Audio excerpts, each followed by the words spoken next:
Ok les gars, je vous fais une petite vidéo très rapide, il est 11h32 et j'ai un call à midi. Donc je tourne cette vidéo, il y aura très peu de montage et je la poste directement sur YouTube. C'est par rapport à ChatGPT. Là on est dans la saison des mémoires, des remises de thèse, etc. Et j'aide des personnes à corriger leur mémoire. Et en fait, des fois, votre mémoire ou votre thèse, elle crie intelligence artificielle. Vraiment, il y a des trucs qui, moi, je pensais étaient connus par beaucoup d'étudiants, par beaucoup de professionnels, et il y en a encore qui gardent ces informations dans leur texte. Et en fait, même si on n'utilise pas de détecteur d'IA, on va voir que vous avez utilisé l'intelligence artificielle. Donc, dans cette vidéo, je vais vous dire quelques conseils en vrac par rapport aux choses qu'il faut absolument éviter pour pas que votre texte crie à fond intelligence artificielle. D'abord, c'est les traces d'IA, comme les espaces insécables.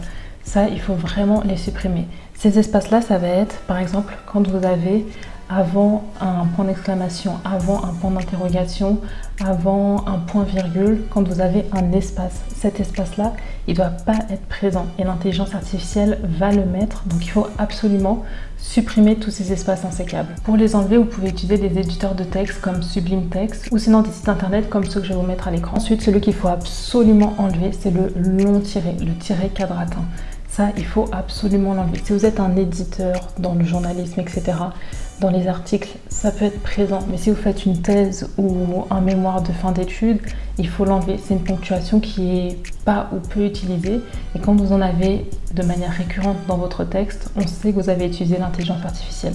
Supprimez absolument l'apostrophe parfaite qui est utilisée par ChatGPT et remplacez-la par l'apostrophe classique qu'on retrouve dans la langue française. Petit instant pub. Pour ceux qui ne me connaissent pas, je m'appelle Laura Orvelli, j'ai réalisé ma thèse d'exercice à Harvard University et j'ai étudié dans 4 pays.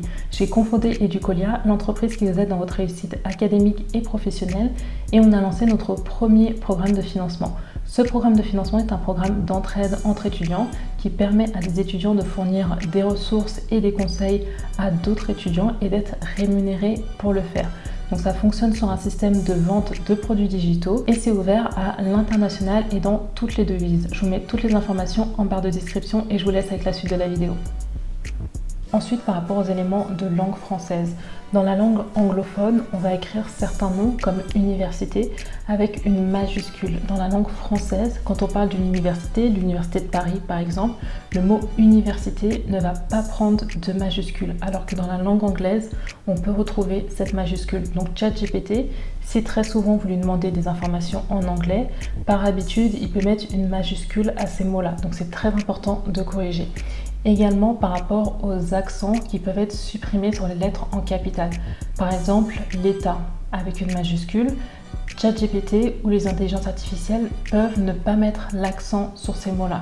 Donc très important pour rétablir la langue française et pour diminuer ses chances d'être détecté par un détecteur d'IA, vous mettez l'accent sur les majuscules, sur les mots qui de base dans la langue française vont présenter un accent. Ensuite, quelques informations en vrac que j'ai essayé de noter sur les choses que fait l'intelligence artificielle et qu'un humain ne va généralement pas faire. Première chose, c'est les phrases pour l'intelligence artificielle, elles vont souvent avoir une longueur qui est homogène. On ne va pas avoir d'alternance entre des phrases très courtes, des phrases très longues, des phrases moyennes, etc.